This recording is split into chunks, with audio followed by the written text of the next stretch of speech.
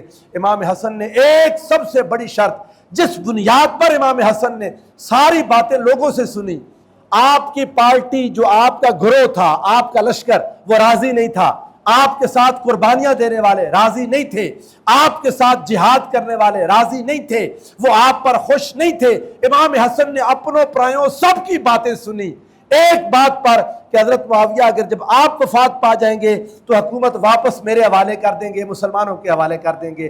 یہ ایک شرط تھی جس پر امید تھی امام حسن کو کہ اب حکومت اگر تلوار کے زور پر جا بھی رہی ہے، چلیں ہم صلح کر لیتے ہیں، مسلمانوں کا خون نہ بہہ جائے، لیکن جب دوبارہ مسلمانوں کو موقع ملے گا، مسلمان رسول اللہ کے بیٹوں کو چنیں گے، مسلمان رسول اللہ کے صحابہ کو چنیں گے، قریبی صحابی کو، مسلمان میرٹ کا خیال کریں گے، اچھا بندہ آ جائے گا، دوبارہ معاملہ درست ہو جائے گا۔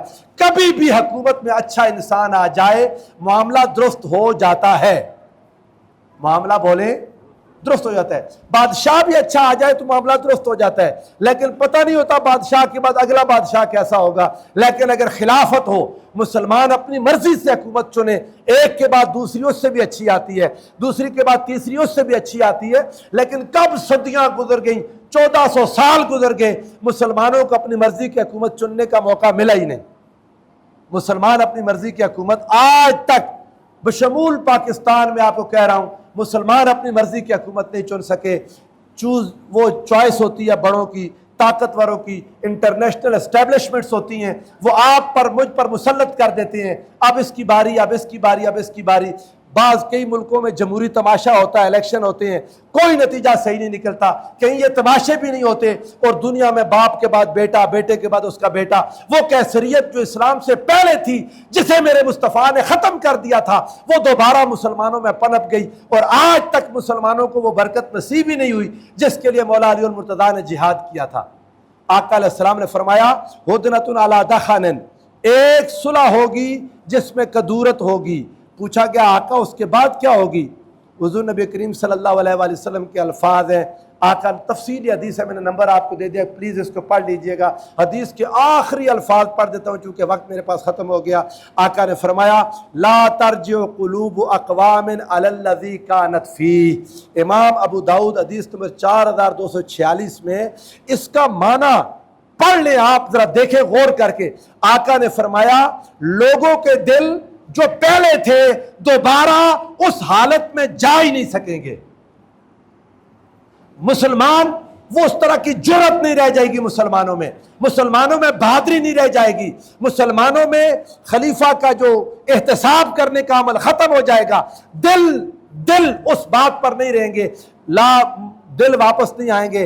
اور دخن کا معنی حضور نے بیان کیا, قوم ایسی قوم حکومت کرے گی یستنون بغیر سنتی, میری سنت کے بغیر حکومت کرے گی, میری سنتوں کے خلاف عمل ہوگا. ویہدون بغیر ہدی, اور میری ہدایت کے بغیر لوگوں کو راستے دکھائیں گے. تعرف منہم وتنکر, ان میں سے اچھے لوگ بھی ہوں گے, اچھے کام بھی کریں گے, وہ برے کام بھی کریں گے, مگر میری ہدایت نہیں رہ جائے گی. میں آپ کے سامنے کئی بار وہ حدیث پاک رکھ چکا ہوں. امام بخاری امام مسلم کتاب العیدین میں لائے. حضرت ابو سعید خدری رضی اللہ تعالیٰ عنہ نے مسجد میں گورنر سے کہا, وہ تم کون ہوتے ہو؟ رسول اللہ عید کی نماز پہلے پڑھاتے تھے, خطبہ بعد میں دیتے تھے, تم نے خطبہ پہلے کر دیا. مروان جو اس وقت مدینہ پر گورنر تھا, ابھی کربلا نہیں ہوئی تھی, کربلا بعد میں ہوئی 20 سال بعد, یہ پہلے کی بات ہے. اس نے کہا وہ باتیں پرانی ہو گئیں, اب خطبہ پہلے ہوگا. حضرت سعید خدری مسجد سے نکل گئے, انہوں نے کہا خدا کی قسم وہ پرانی باتیں اچھی تھیں, میں کوئی نئی بات اچھی نہیں جانتا, وہ پرانی باتیں اچھی تھیں. حکمران اپنی مرضی کرتے تھے. مسجد میں بیٹھ کے اسی گورنر نے, مروان نے, قرآن پاک کی آیت کا شان نزول غلط بیان کر دیا. حضرت عبد الرحمن بن ابو بکر سے کہا تم وہ ہو جس کے بارے میں اللہ نے قرآن میں فرمایا والذی قال لوالدیہ. امام بخاری سے حدیث کو لے کر آیا, آپ کے سامنے پہلے نوٹ کرا چکا ہوں. کیا کہا؟ اس نے کہا ایک آیت جو کافر کے بارے میں اتری تھی, گورنر مسجد میں بیٹھا ہوا, ایسے لوگ خطاب اس کا سننے جیسے آپ بیٹھے ہیں, اس نے کہا قرآن کی یہ آیت عبد الرحمن بن ابو بکر کے بارے میں اتری.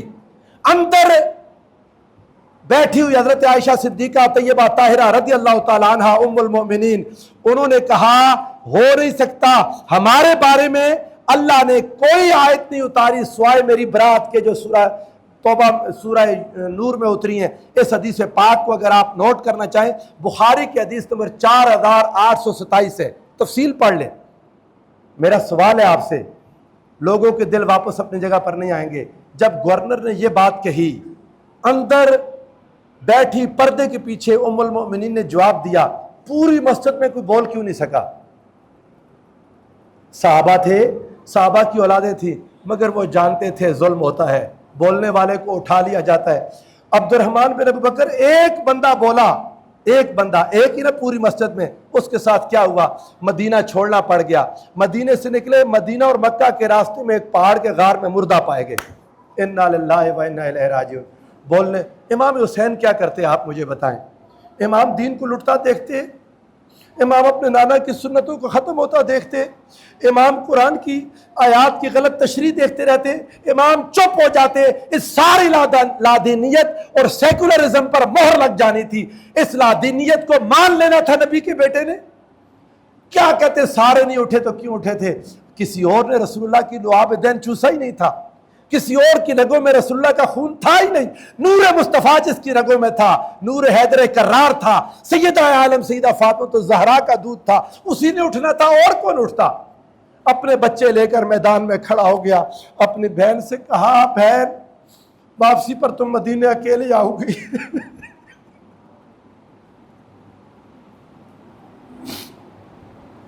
مدینے اکیلی آؤ گی. جانتے تھے مگر کرتے کوئی راستہ ہی نہیں بچا تھا امام حسین کے پاس. آج لوگ باتیں کرتے آسان ہے, ایک ایک بچے کو سینے لگا کے ماتھے کو بوسہ دے کے روانہ کرنا. کبھی تاریخ میں ایسی قربانی کسی نے نہ دی, نہ دیکھی, نہ سنی.